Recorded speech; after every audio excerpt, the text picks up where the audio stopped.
What's up, guys? Thanks so much for tuning in. Today we are going to go over the Citation Jet and how to use the autopilot features for the Citation and how to just very basic get back to an airport or get to any airport.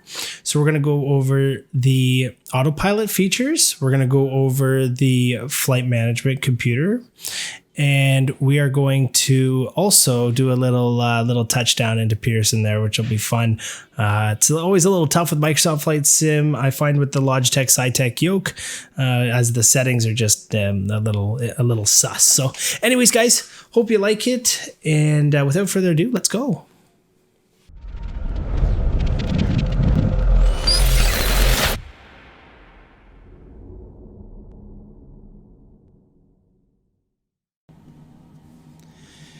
Hey guys, how's it going?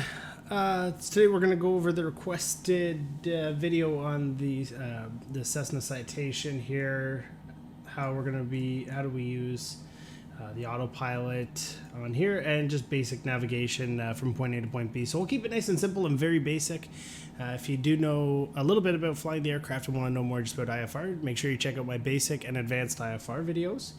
However, today what we're going to do is just take off, fly. I'm going to show you how to set everything up in the autopilot and kind of what everything means here, okay? So this is for a beginner with Microsoft Flight Simulator.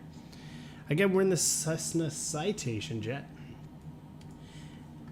And we're on the ground in Kitchener-Waterloo in Ontario, Canada, and we're going to be flying to Pearson International. So it's a nice short flight so we can go through everything. So first off, let's look at the primary flight display here and what everything shows. So we have our airspeed on the left here. This shows our true airspeed. This is a moving map. This is our angle of attack indicator, shows our angle of attack relative to airflow, right? So this is what can cause us to stall. Too high angle of attack, aircraft stalls, falls out of the sky. Okay, in the center here, you have your attitude indicator mixed with a turn and bank indicator and a turn coordinator right here. Down here, this is your heading indicator, and overlaid with this is your GPS or your VOR indicator here. Over here you have your altimeter, and this here is your vertical speed indicator, also seen in the exterior view. I don't know if I have it taken off, but when you see that VSI, that's this vertical speed indicator. What that is calculating is by hundreds of feet, what you're climbing, your feet per minute. If you ever see FPM, feet per minute. This would be 1,000 feet per minute. This would be 2,000 feet per minute. This would be negative, so descending 1,000 feet per minute and 2,000 feet per minute. And this is 500 foot increments in the middle there. I believe I just have it set up on, clear air and visibility is okay, so it's just 2992 is altimeter. However, you want to set that altimeter setting to whatever the current pressure is. That's very important. How we do that is just by turning this knob here. You get that by picking up an ATIS. Okay. If you don't know anything about picking up ATISs or any of that, it's through the communications on here. If you speak to the tower, I believe. I don't really use the in-game comms. I'll be perfectly honest with you. But there can be an ATIS button here, and you can get that. But you can see on here, it might even say. We'll see how good this. Reback's correct. So they didn't even give us an ATIS. So this just shows how the ATC is not accurate, because they would give it to you, especially when telling you that you're cleared for takeoff. So, first thing that we're going to want to do, we want to set up our autopilot so that it's ready. When we're on the ground, it's easier to set these things up. So let's go left to right, and I'll tell you exactly what this does. Right, here's your flight director. If you look on the primary flight display, you'll see a magenta artificial airplane show up there. What that's doing is that's going to tell us which way, like if we follow that, if we put our yellow aircraft symbol on that, we're going to be following what, like the GPS track or whatever we want it to track, okay? Now, I'm not too sure. In real life, this again would work. This would move. It's not. We'll activate the heading indicator. Yeah, there we go. So see how that's turning in the air. that would do that as well. And it's going to hold that about a 30-degree angle of bank until we get to where we have the heading set up. So you see that little bug? We call it a bug, that little cyan colored bug there moving. So I can move this knob up here to change which heading I want to fly. Okay, we can also see, let's say we wanted to fly a heading of 300. Actually, let's make it easy. Let's say we wanted to fly north. North is a heading of 360. So we just scroll up on the wheel until we get to 360. Okay, and then we'd be flying a heading of north. So you can see our little bug would be taking us there. Now, how did we activate heading? Why does our autopilot know? How does it know that we want to fly heading? We just click the HDG button, heading. When we click it off, the light goes off, it's off. When we click it on, light goes on. Okay, so we'll start back over here again. Here we have our course. You cannot manipulate the course in Microsoft Flight Simulator. That is something that they haven't programmed in because they didn't spend too much time on IFR flying. You cannot manipulate the course, so don't worry about it. Vertical speed. This here, that VSI I was telling you about, that can be controlled in autopilot with this vertical speed indicator. Again, another bug is shown up. Now this one's different.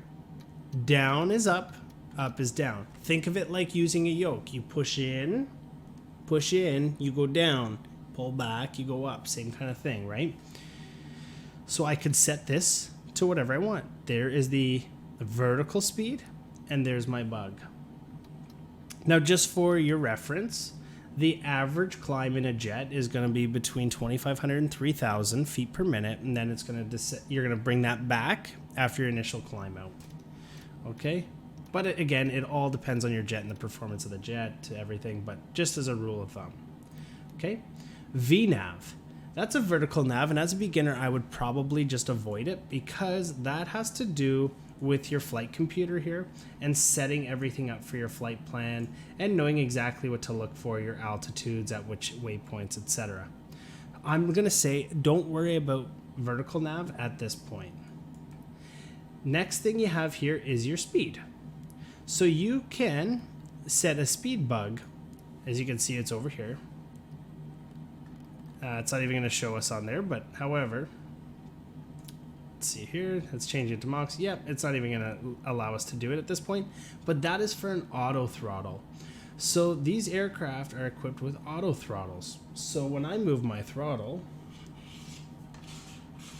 it's not even going to move anyways. That's great. Oh, that's because it's unplugged. My bad. Let me just fix that.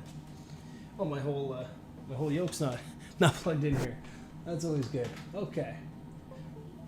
So we'll have that plugged in. That'll help us out a little bit better. And we'll keep the defaults here. We'll resume. All right. Figure it out, Davey. Okay. So you can see that I can, as I move my throttles over here, it's going to move the throttles in game. Now, that goes without saying. But I could set up an auto throttle, okay? And you can see up here, see how it says auto throttle AT disc? That's your disconnect for your auto throttle. However, we're not going to worry. The auto throttle, if you want to know, it's right here. This is your arm, your auto throttles. So if you click that, it'll automatically do your throttle for you. Okay, but we're not going to worry about that right now.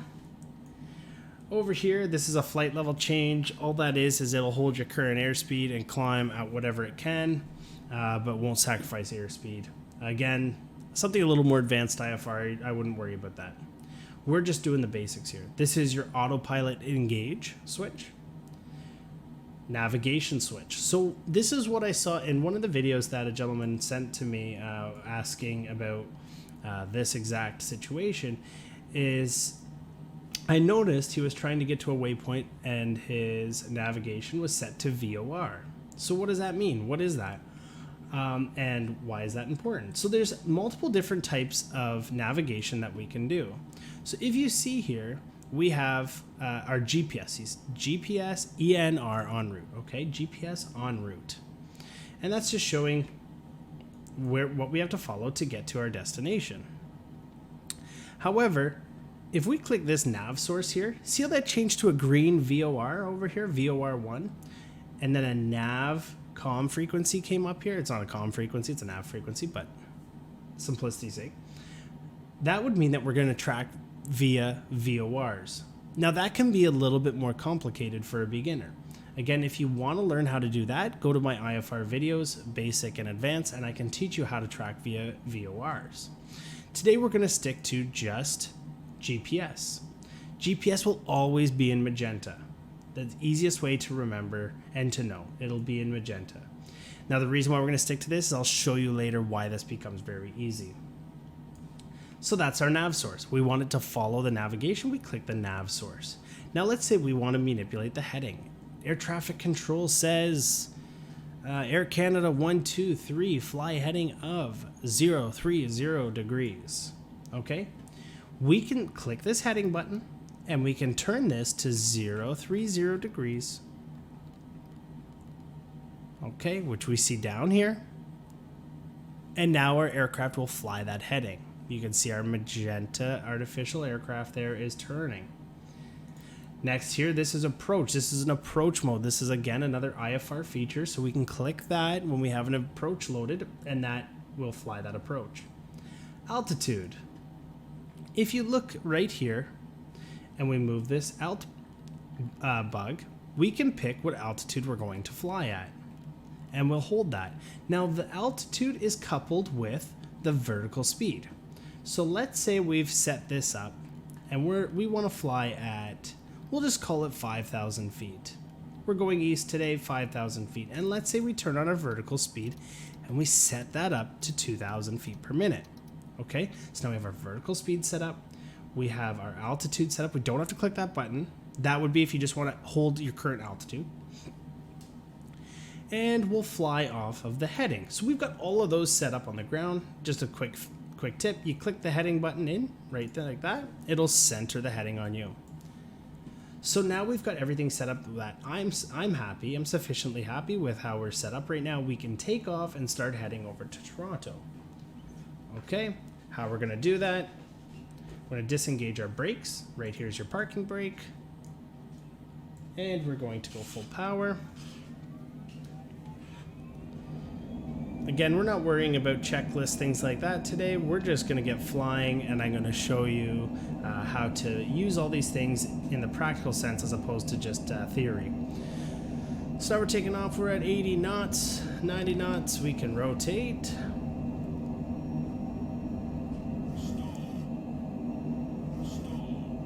Sorry, it looks like my sensitivity is all out of whack here. Okay, and we have a positive rate.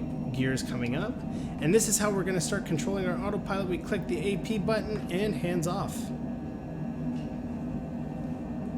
Okay, you can see our airspeed is climbing. So turn down my desktop audio there for you guys so you can hear me a little bit better.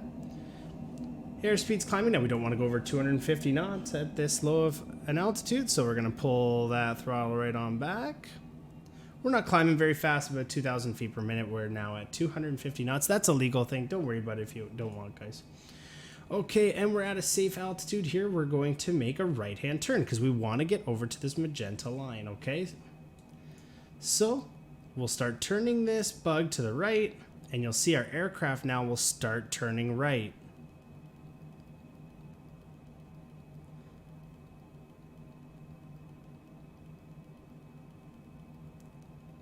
We'll keep that going. Now, if I were to go past 180 degrees, my aircraft would stop its turn and would start turning left. So the aircraft will always try to find the shortest way to get to the heading that you've selected. So be sure that if you are making a right-hand turn, you remain within that right-hand, the positive 180 degrees from your current heading, as opposed to the negative. And we are coming around here. And we're going to get to a point now where, see how we're coming up to here to our GPS? We want to switch over to GPS because we want to track that into Pearson. See, we're at our altitude. Our vertical speed just came off, switched over to altitude hold, and you'll see this will start decreasing. Airspeed's increasing because we're We're bringing the nose down so we don't need as much power. Yeah, we're over 250 knots. I'm not too concerned. So now we want to follow that GPS, okay? So we can hit the nav mode. But wait, let's say we didn't know where we were going. Let's say we wanted to make sure we were going to Pearson. How do we know we're going to Pearson? Okay. If we come into our GPS here, we can see here that our destination is CYYZ, which is the code, ICAO code for Pearson International. I can also go in here, if I click on that destination, select destination airport, I can change it to whatever I want. But let's go CYYZ because that's where we want to go. And we hit enter. Okay. Now, when we come out here, we can see, I'll come over to our navigation here, just so we're closer there.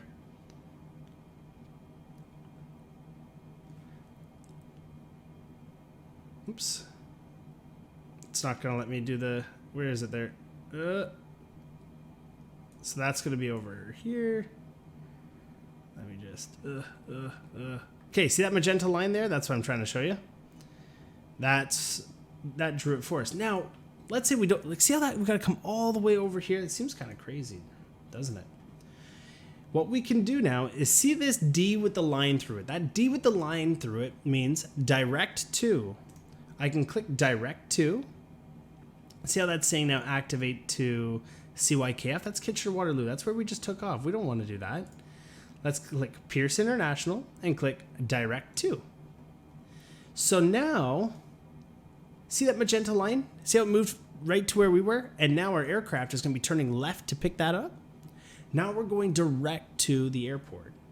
Now that works with anything. Like I could go, let's go back here, go to our flight plan. I click direct to and put any waypoint that I wanted in there. Okay. So the way that this works in here, direct to, cancel. Oops. Direct to. So I could key this in. Normally you could just key it right in here in any normal aircraft, but we'll go to flight plan here. If you were to add an en route waypoint, you could do that, click it, and then do direct to as well. So let's see, if I typed in YTZ, I know that that's a VOR. I could click on that and go direct to. However, we'll just go station to station in regards to airports, okay? Actually, let's do this, CNC4. Let's go really quickly here. Can I do this? Can I beat it? Cancel, waypoint, C, N, Y, and 4. Enter. See that waypoint, Alliston? I can click that now and go direct to. Oh, I did CNY4. Whoops, not CNC4. My bad. Let's go back here to the destination of Pearson. Select destination. Sorry, I jumbled it up here, guys. Trying to go too quick. So we'll go CYYZ. Enter. Destination. Whoops. Yeah, you gotta remember this. It's a little chonky on Microsoft Flight Simulator. It's not perfect. I'm gonna tell you that right now. Their systems are not the best. However, it works. It works. Okay, now how do we know we're gonna line up at the right runway? We checked beforehand. I checked beforehand. I'm kind of cheating. The winds were 240 degrees. Okay, you would get that from an ATIS as well. So 240 degrees. That means we want to land on runway 240. How are the runways labeled? Do we know how? Why is a runway called runway 24 or 24? That's based on magnetic heading. Okay, so if the winds are coming, you always want to land with a headwind. If the winds are coming from 240, we want to land 240 or the closest runway to that. Okay, so how are we going to make sure that we line it up? Because if I just fly 240 right now, I'm not going to end up ever at Pearson International Airport. First thing that we can do is fly overhead and find the runway that's facing 240 and fly into that. Fly a circuit and land. However, if you want to do it more airline way, we do what's called approaches. Okay, now how do we do that? We go into procedures, we click approach. I click onto the approach that I want. I forgot you got to scroll down manually. We'll click ILS 24 right. The R just means right, L left, C center. Okay, and we'll leave the transition as PICMA. So if I click load and activate that approach, now you can see our track is now changing so we can pick up PICMA. Okay, so once we get over to PICMA, then we'll be able to just fly in perfectly. So that's called an ILS approach. Okay guys, now we are approaching PICMA. So this is what I wanted to show you here. So this is the ILS approach. So what we were discussing is how do we know which runway to land on, which we already found out which runway it was based on the wind. So remember back to that. But now we've got to figure out how do we get to that runway. So how we do that with GPS is we do this, either an RNAV or an ILS approach, or you could fly overhead, look for the runway, and do that. Now, that's very difficult in a jet. If you're new to flight simulators and new to flying in general, you're going to have a very tough time doing that because of how fast you go in a jet. So I would highly recommend flying general aviation aircraft when trying to figure that stuff out. However, we're going to fly now in, continuing in the CITATION Jet, and we're flying out to PICMA, which we'll be picking up in less than 10 miles. And then we'll be making a right-hand turn in. Actually, we'll end up going pretty much 180 and picking up runway 24 right.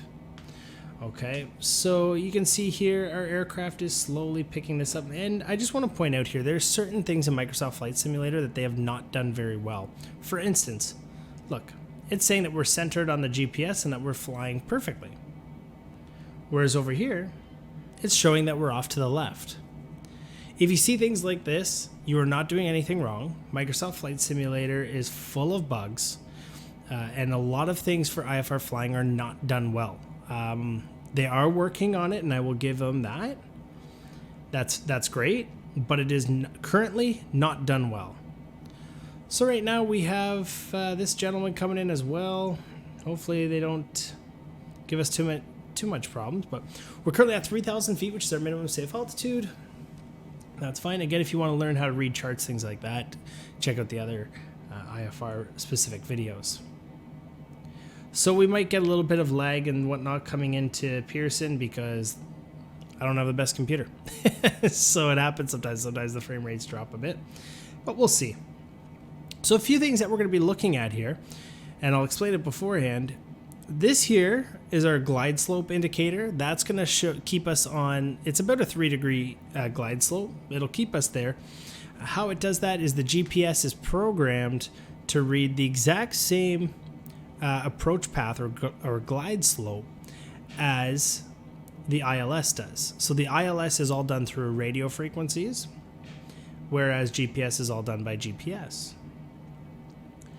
So what we're going to do here, look at it, looks like we're going to converge with the magenta line here, I guess putting us back on track. So all is good, and we're going to be making a right turn by the looks of it. Nice curved turn here. Also, guys, we'll kind of briefly go over what's here so that you know while we have some time. So this right here is our N1 percentage. Think of that like your thrust. This ITT, this is temperature, okay?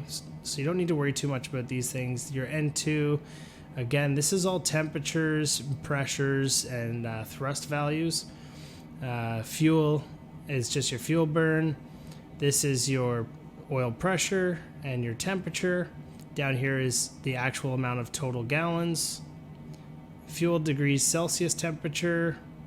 This is your current wing status, so your flaps and slats, gears, trims, aileron trim, rudder trim, elevator trim. Down here is your cabin altitude, landing elevations, all that, and your batteries. So we are now making this right-hand turn for whatever reason. Like I said, weird things in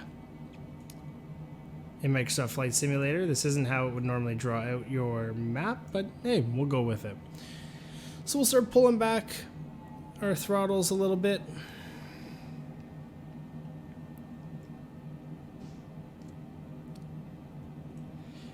And we're going to be making this right-hand turn and coming in for landing. So this, because we set it up on the ILS runway 24 right, will be coming in. Now, if you set up RNAV or ILS, it'll follow the same type of thing. Okay, so just so don't worry too much about that. Just pick the runway you want in the procedures, as we discussed earlier.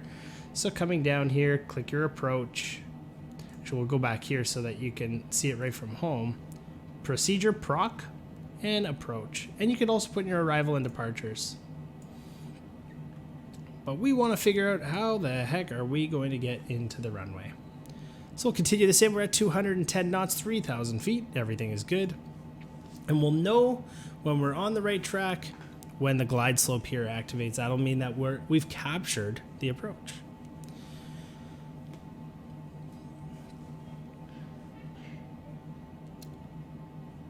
So as you can see right here, it's showing it just changed. It's very interesting how they have this set up. It's very, very interesting, but nonetheless, it will get us there. We hope. We hope it will get us there. Ah, look at that. What's this? Oh, never mind. That just looked like it was Pearson.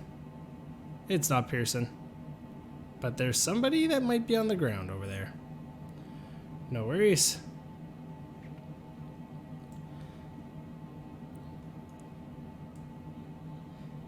Now, it was funny that for whatever reason with that aircraft on the ground there, it kind of made it seem like that was Pearson. Guess not.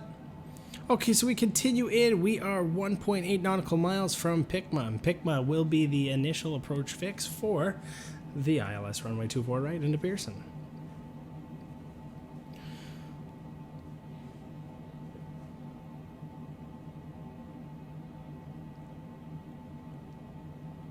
Guys, also remember, if you have any questions in regards to any of this, please just put a comment down below, and I'll try to answer them as quick as possible. I'm normally pretty quick at getting back to you, so let me know if there's something you want to see, something you liked, something you didn't like, or something you need clarification on, just let me know. And now we're coming around. We're trusting this is going to bring us here. The CYKZ is right there.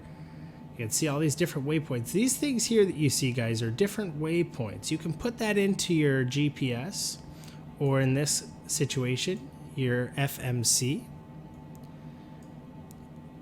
And you could fly to each one of those points.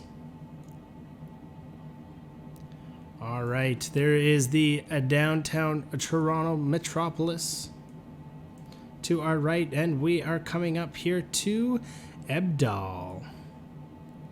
So if we look straight ahead, we should have an airport coming to sight momentarily. So what we can do at this point, if we want to continue on the GPS or on the autopilot, is we can click this APPR. That's approach mode. Click that. Now we're in approach mode.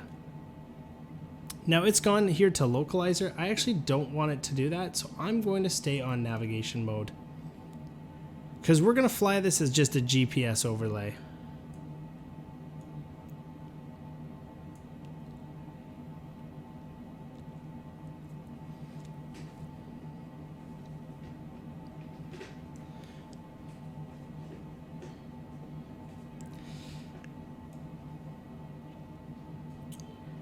And as we come in here, we can look forward, and look at that, guys. We have Pearson Airport. So just quick overview of how this works here. So we have runway 24. How does that work? Or 24 right. How does that work? We have a heading, a magnetic heading of 24, anywhere from 0 to 9. And so this is 237. So it's actually the closest. So they round up at Pearson. But it's the closest magnetic heading, so 240. So this is 24 right, 24 left. Where is this taking us, guys? Okay. We're going to disengage our autopilot. Thank you. So we have, this is 24 left, this is 24 right, and if we look at a chart, we can also see that this is runway 23. That's the reason why they rounded up, because they actually have 3 runways, and instead of doing a like a 23 left, 23 center, 23 right, like some other airports do, it's way easier to just say 24 left, 24 right, and 23. So those are our 3 runways coming into Pearson here. So now that we're on track here, we can just fly this approach, okay? This isn't about learning how to land on autopilot or using the ILS. This is just about how do we line up the runway and land. Okay, so now what we want to do is we want to position ourselves. So my body, being in the captain's seat here, I want to position it so that the runway center line is sitting my chest. Now that's my visual. Everyone else has their own visual cues. But what we're going to do here, and I'm going to use my mouse. See this runway? It's at a fixed spot on, or see the mouse? See how it's at on a fixed point on the runway? We want to keep that mouse there. Okay, we want that spot, or the runway, we want it to remain at a fixed spot on our windscreen. I'm just using our mouse here as a little pointer. So see how I don't have to move that mouse at all? That will stay there, and that means that we're flying directly to that point. And that works for anything. You know, if I wanted to keep flying straight, I would pick a spot in the horizon and I would fly that. So because we're continuing down here, this is all good. We've got a nice slow descent, 700 feet per minute. I'm going to trim out just a bit here. We got to get the airspeed down so we can get our flaps in. And remember, when we give flaps, it gives us added lift. It gives us drag, it's going to help us slow down, but it's going to give us more lift, so our nose is going to pop up. So watch this. I'm not going to change anything. Boom. Flaps down. Watch the nose. I haven't touched anything. I haven't changed it at all. So now we got to pick a new spot. Now we are going to need to get our gear down. Oh, gear's already down. There we go. So we pick our spot and we continue flying down. You can trim it out at whatever your trim setting is. You can trim it out. So see, as I trim off the back pressure, my nose will come up on its own. And what we're going to look for, so I feel like I'm a little to the left, so we're just going to correct to the right. We want to correct early. And now that we're getting close, last set of flaps. See that nose coming up again? Right? Hands off. Look it. See? Nose comes up. Now if we look here on the left, see that? Those are our PAPI lights. Those PAPI lights tell us if we're on the glide slope. So what you want, ideally, is 2 whites and 1 red. So see that sink rate? See how much we sunk there? We were talking, we let our airspeed drop. So now you see all those red lights there? That means we're low. Red is dead. That means you're low. That's how we remember it. So we give some thrust. Okay, we hold this here, and with anything, this Logitech yoke, honestly guys, works awful with Flight Sim right now. I'm messing with the sensitivity, but let's see. Can we butter this landing?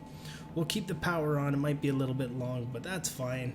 Keep that power on. We're 130 knots. We're a little bit low, but that's okay because we're coming in with lots of power. So we follow that in. Look at the numbers there, 24 right. That's the right runway for us. Power's coming back. Power's coming back. We let her settle on down. And you can see the sensitivity going nuts because I made a correction. But that's fine. We'll just hold it off. Hold it off. It's going to be long, like I said here. Okay. And we're going to touch down in 2. There we go. Nose comes down. We're a little left to center line, but like I said, with the Logitech yoke, you have to be very ginger on the controls just because it's so sensitive. If anybody has some good sensitivity settings for the Logitech, I would love that. So anyways, now we can go full brakes. We can stop on the runway. We're not worried about tires. It's a sim here. And we're stopped on the runway. So now we landed 24 right. Here you go, guys.